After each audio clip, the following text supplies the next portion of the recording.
Yo quiero enviar mi saludo a los miembros del Centro Federado de Derecho. Yo no he formado parte nunca del Centro Federado de Derecho, pero sí lo respetaba cuando yo estudiaba Derecho en la Artiga, en el centro de Lima.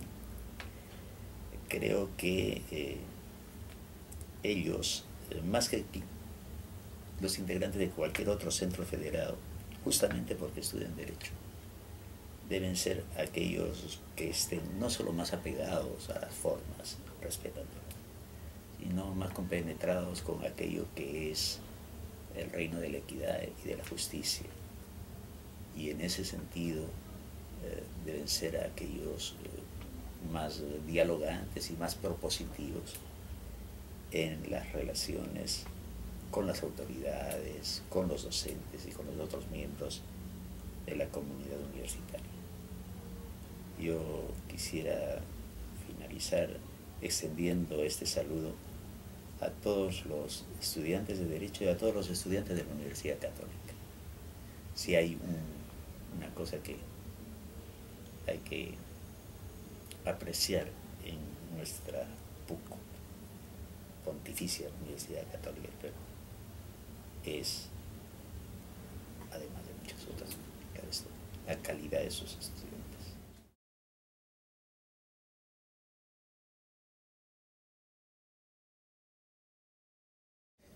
Creo que los estudios de filosofía, sea cual fuere finalmente la carrera que uno vaya a estudiar, constituyen no solo un complemento, sino un suplemento en la formación del futuro profesional.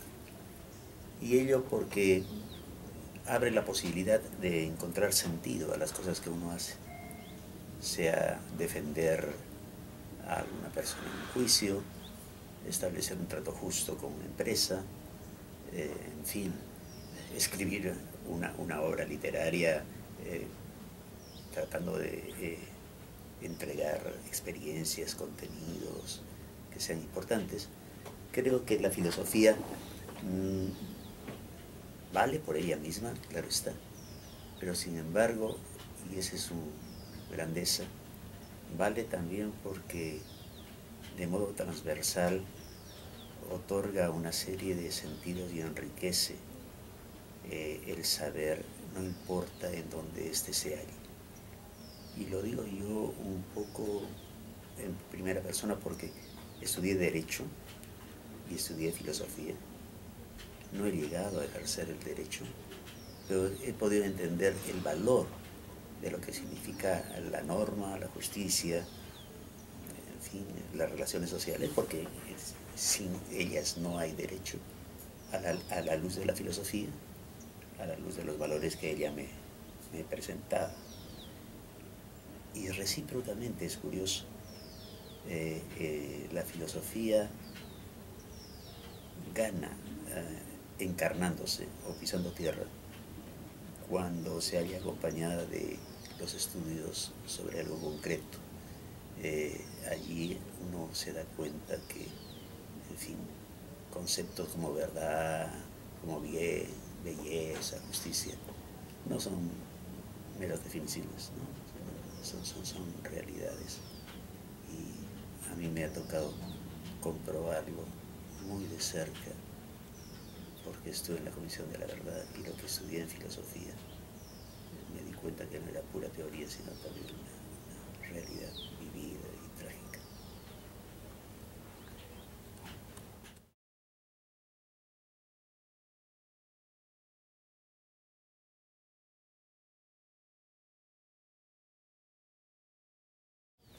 Uno de los problemas que vivimos hoy en un mundo llamado globalizado y en donde el reino de la técnica de algún modo se ha extendido, es el haber colocado en primer lugar en la vida de los hombres la eficacia y el pragmatismo. Eso muchas veces en desmedro de la inteligencia, de los contenidos, de los significados.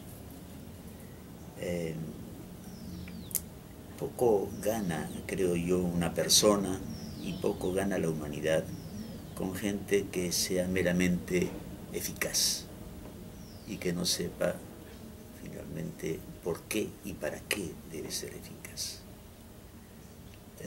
La formación universitaria en ese sentido debe, claro, ir formando a personas que sean realmente activas y productivas en su trabajo, pero que sepan al mismo tiempo por qué es que ellos deben entregarse con pasión, con orden y con inteligencia a lo que hacen.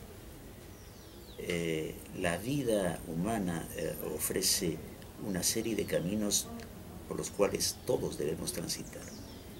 Y no solo es el camino de la profesión, del insertarse en un mercado y el de ganar dinero, aquel que puede satisfacer el quehacer de una persona. Y se lo dice alguien que ya ha pasado la sesentena y que sabe que, gracias a Dios, hay caminos como los de la música, como los de la literatura, como los del arte, que pueden efectivamente completar una vida y hacer que ella no sea simplemente exitosa en lo material, sino rica en lo espiritual. Es eso lo que persiguen los estudios generales dentro de una universidad. Hay una serie de razones que ayudan y que justifican los estudios generales.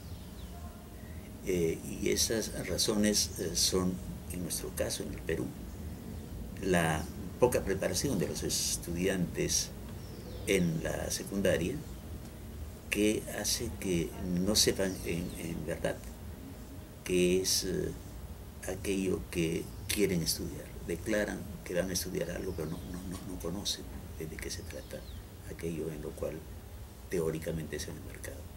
No hay una maduración tampoco vocacional, incluso por la edad seria. Y permanecen ajenos a una serie de posibilidades que se les cierran desde un principio sin los estudios generales y que podrían haber cambiado su vida. Yo conozco mucha gente que entró a los estudios generales y cambió de carrera, porque empezaron a conocer cosas que realmente fueron muy importantes y los derrumbaron. No hay que renunciar a los estudios generales y creo que ellos deben estar presentes a lo largo de toda la formación de la persona.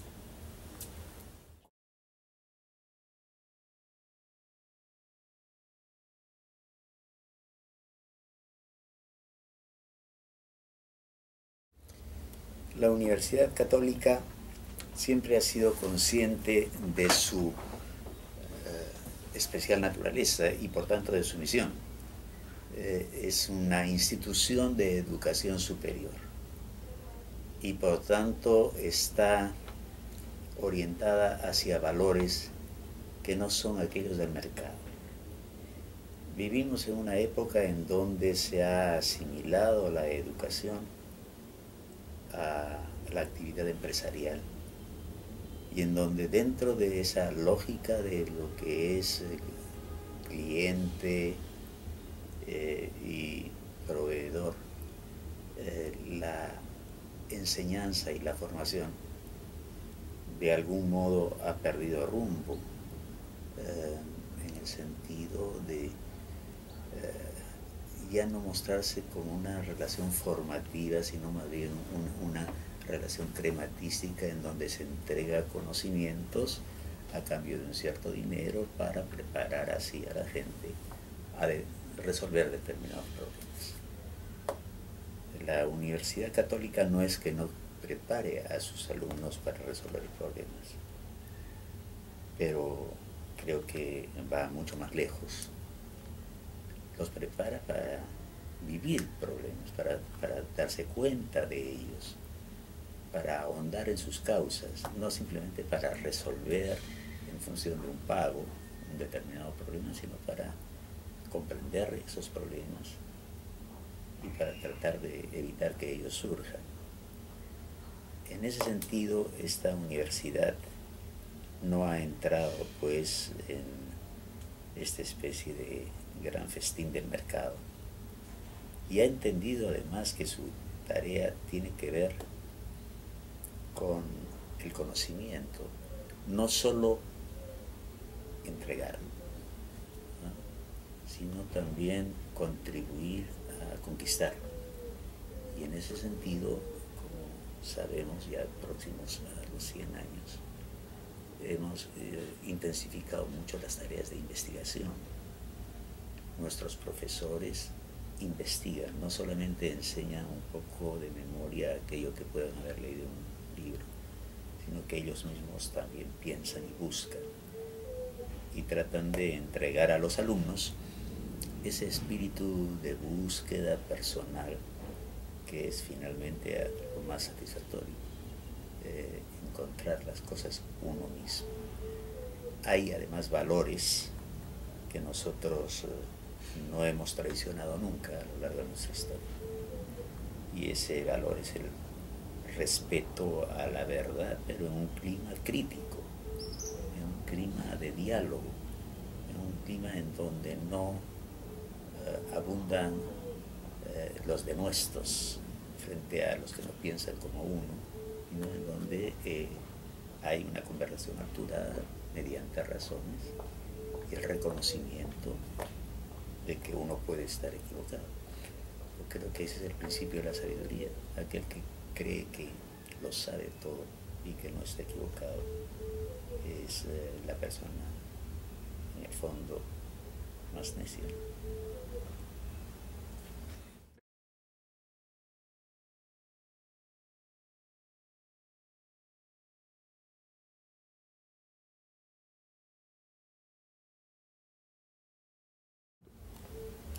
La Universidad Católica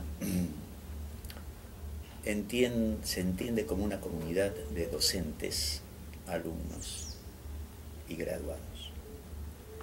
Y siendo una comunidad, no puede vivir sin la participación activa de estos tres, llamémosle, estamentos, así se les suele denominar.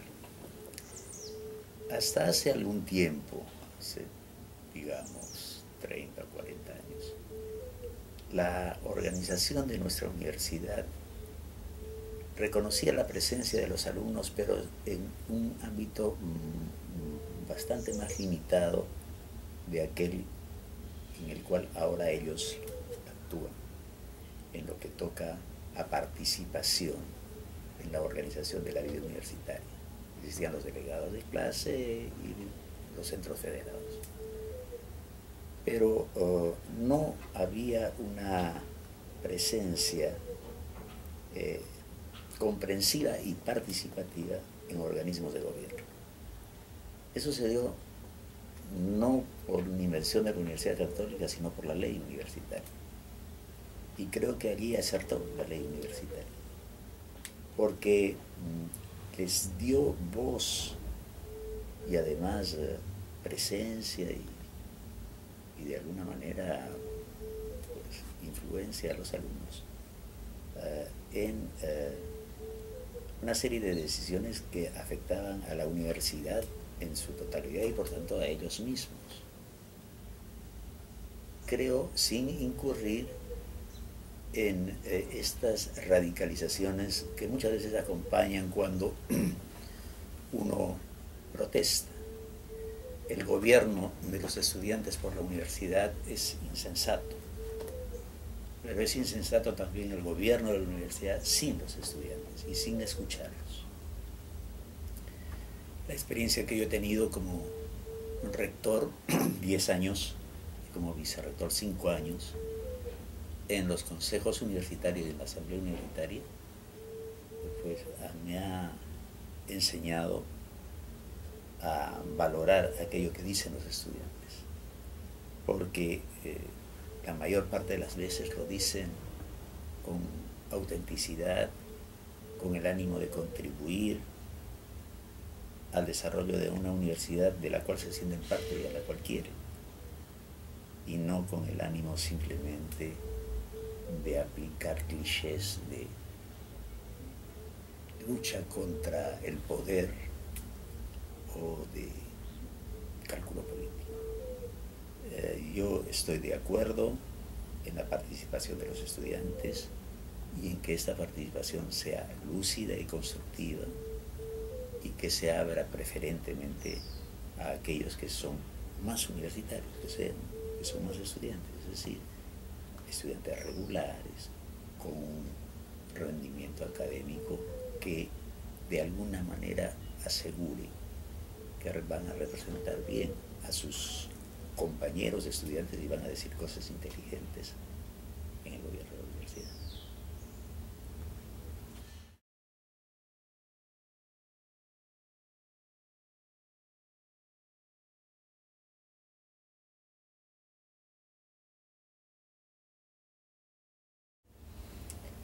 Yo creo que el liderazgo, trátese él en el terreno universitario del profesor que enseña o en cualquier otro campo de la vida social y profesional,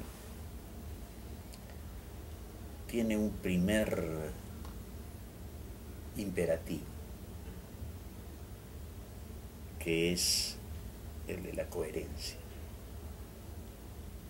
A mi juicio, solo es o debiera ser líder aquel que a través de sus actos pues ratifica sus pensamientos y sus palabras. Cuando se produce el divorcio entre lo que uno piensa, lo que uno cree y lo que uno hace, allí creo que de algún modo asoma un problema en lo personal, que podría ser hasta psiquiátrico o simplemente moral, de cinismo e hipocresía. Y un problema también en el entorno en donde aquella persona se desempeña. Porque la credibilidad comienza a anemizarse y no hay líder si no hay credibilidad en él. Creo pues que el liderazgo, más allá de una serie de características personales que puedan implicar carisma, una buena retórica, empatía, todo eso ayuda, pero lo fundamental, el elemento así quinta esenciado del liderazgo es la credibilidad y la confianza que inspira la persona a la cual uno considera un guía, un orientador.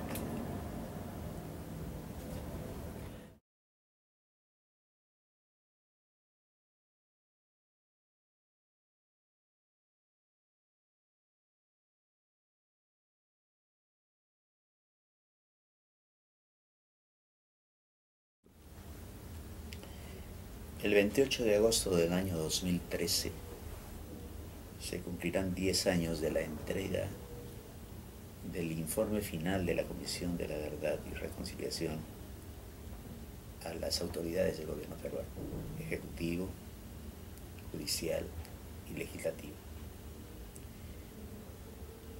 Ese informe, siendo perfectible, fue trabajado con mucha honestidad y con mucho rigor, y puso de manifiesto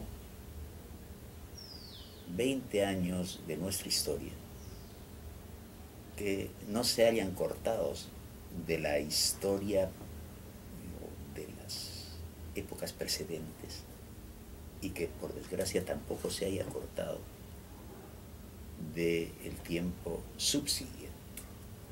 Fueron 20 años en los cuales hubo muchísimos atropellos contra la dignidad humana, muchísimas víctimas, especialmente en los Andes, personas quechuahablantes y campesinos.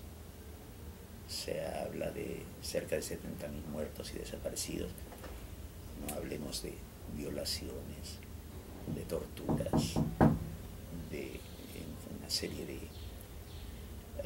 pues, tratos degradantes.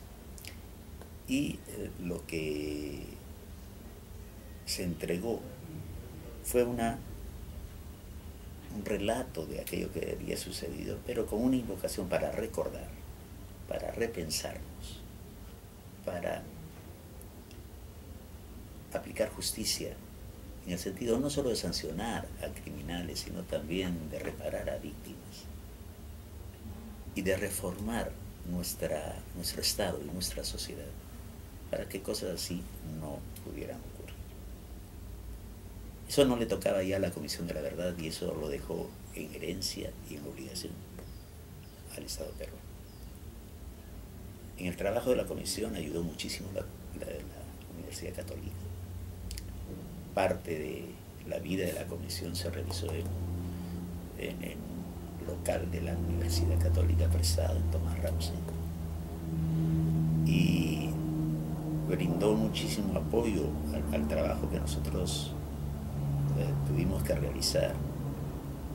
Editó la universidad un libro llamado Yuyanapa, y al final del trabajo creó la universidad un instituto de democracia y derechos humanos, y dentro de ese instituto una maestría en derechos humanos. La universidad ha ayudado mucho, pero ha sido de las pocas instituciones que ha respondido. Creo que, empezando por el mismo Estado, no se ha avanzado lo suficiente. La labor de memoria de lo ocurrido, de asumir la verdad terrible de esos años, ha sido descuidada. Y es por ello que hoy, de manera, yo le diría, aberrante, hay niños y jóvenes que no saben lo que ocurrió entre los años 80 y los años 2000, y que entonces son víctimas inocentes de prédicas violentistas frente a una sociedad que evidentemente no ha superado graves problemas de injusticia. Ha surgido el Movadef, y hay personas que de modo, yo le diría, incauto, inocente, piensan que ese discurso por la justicia social, etcétera, es válido. Pero estarían lejos de prestar su aval a movimientos así, que conciben a la política como violencia, si es que se enteraran de aquello que ocurrió en esos 20 años y de lo que hizo Sendero Luminoso, que es finalmente el padre de Movadef. Yo creo que ahí hay mucho trabajo por realizar para que nuestros jóvenes puedan saber en qué país viven, entender que este país puede estar creciendo mucho lo económico, pero que este crecimiento no se traduce necesariamente en desarrollo, no llega a todas las personas. Entender que el Perú no es Lima, entender que Lima no es San Isidro, Miraflores o Barranco o San Borja, sino también es Villa El Salvador, son Olivos, es Pamplona, una serie de sitios. Acordarse que existe Ayacucho, Huancavelica y una serie de villorrios en donde hay gente que apenas sí puede sobrevivir. Ahí hay una gran tarea por delante para el Estado peruano y para la sociedad peruana. Creo que ese es, en el fondo, la lección más interesante que nos dejó la Comisión Plena.